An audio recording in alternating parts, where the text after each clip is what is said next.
நெறைய டைம் வந்து நம்ம எம்ப்ராய்டரி, ஆரி ஒர்க் இந்த மாரி ஸ்டிச் பண்ணும்போது, நாட் வந்து கடைசில வந்து வைப்போம். ஸோ, இன்விசிபிள் ஃபர்ஸ்ட்டே வந்து நாட் வச்சுட்டு ஸ்டிச் பண்ணுற மெத்தட் தான் நம்ம வந்து பார்க்க போறோம். ஸோ, ஷோல்டர் கிட்டேருந்து நம்ம மார்க் பண்ணிக்கலாம். எந்த இடத்துல நாட் வந்து ரோப் வந்து வைக்கணும் அப்படின்னு. ரோப் வந்து வைக்கிறதுக்கு ஒரு 3 இன்ச் அளவு நான் மார்க் பண்ணிட்டு, அதுக்கு மேல லைனிங் வந்து வச்சுக்கிறேன். நடுப்பகுதி வச்சுட்டு நம்ம வந்து லைனிங் நடுப்பகுதியில வச்சுக்கோங்க. நம்ம எப்பவுமே லைனிங் அட்டாச் பண்ணுறது இந்த மாரி தான் பண்ணுவோம் இல்லையா? ஸோ, இது கூடவே நம்ம வந்து ஃபர்ஸ்ட்டே ரோப் ரெடி பண்ணி வச்சுட்டோம் அப்படின்னா, அதுக்குள்ள வந்து தள்ளிடணும். தள்ளிட்டு இந்த சைடு வர மாதிரி வந்து வச்சுட்டு, அதுக்கு மேல ரஃப் நல்லா அடிச்சுக்கோங்க.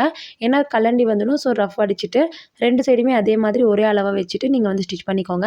அதுக்கப்புறமா கட் பண்ணிட்டு, நம்ம வந்து அத திருப்பி போட்டு ஒரு லைன் வந்து ஸ்டிச் பண்ணிக்கோங்க. ஸ்டிச் பண்ணதுக்கப்புறமா நம்ம அத திருப்பி போட்டு லைனிங் வந்து உள்ள தள்ளிட்டு, நம்ம அதுக்கு மேல வந்து ஸ்டிச்சிங் பண்ணலாம். ஸோ ரோப் வந்து நமக்கு வெளியில வந்துரும். இது வந்து எல்லாமே ஒன் சைட் டென்ஷன வச்சு நீங்க வந்து ஸ்டிச் பண்ண ஆரம்பிங்க.